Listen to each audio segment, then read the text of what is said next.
War in the ancient world was extremely physical, and the Romans were good at it. Once the Romans had set up a republic, they worked to protect it.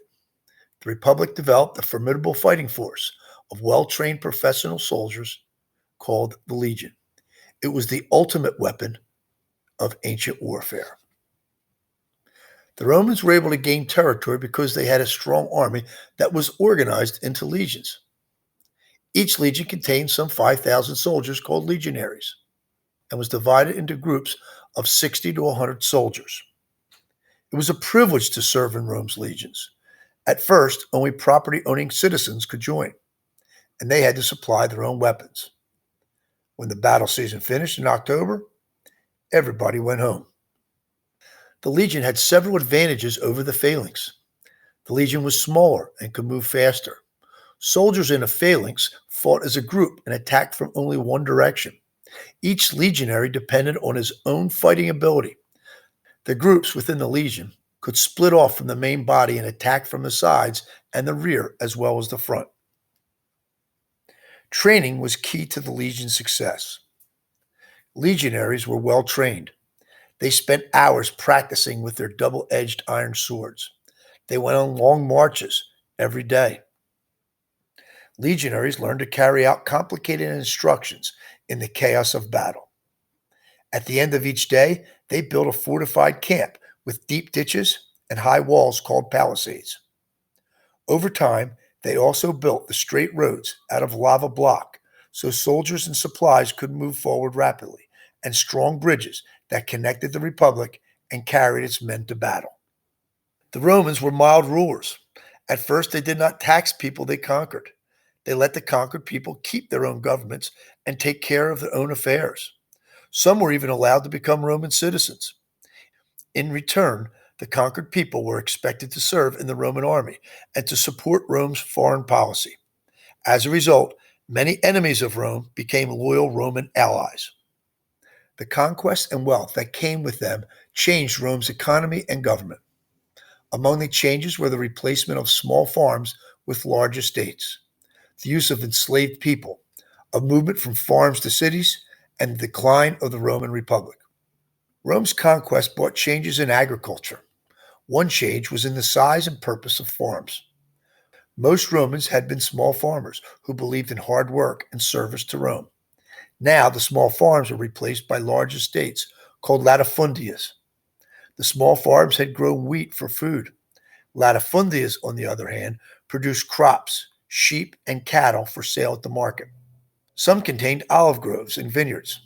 Because they no longer grew their own wheat, the Romans began to import wheat from such conquered areas as Sicily and North Africa. The main reason for this change in Roman agriculture was Hannibal's invasion. While his soldiers were in Italy, they lived off the land. To prevent them from getting food, Roman farmers burned their fields and crops. By the time the Second Punic War was over, much of the land was ruined. Most Roman farmers did not have money to fix up their farms or restore the land. Only patricians and rich business people had that kind of money. They bought the small farms and combined them to make latifundias. Another change in agriculture was who worked the land. When Rome first began expanding, the Romans did not enslave the people they conquered.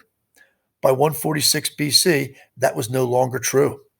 The Romans were impressed by the wealth of Greece, Syria, and Carthage. Since those areas had widespread slavery, the Romans sent thousands of prisoners to Rome as enslaved people.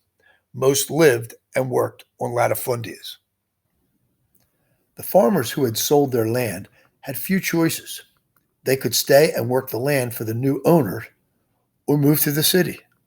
Almost all of them moved to Rome. There, the farmers crowded into small apartment buildings, 6 or 7 stories high. Living conditions were terrible. The aqueducts that brought water to the city were not connected to apartment buildings. Neither were the sewers that carried away the waste.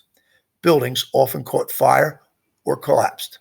Most farmers could not earn a living in the city, except for construction. Rome had almost no industry. Most businesses were staffed by enslaved people from Greece. About the only way the farmers could get money was by selling their votes to politicians. As Rome's rule spread beyond Italy, the Romans began to demand taxes as well as enslave people from the areas they conquered. Tax contracts were sold to people called publicans. They paid Rome ahead of time for the contracts. Then they collected taxes from the conquered people.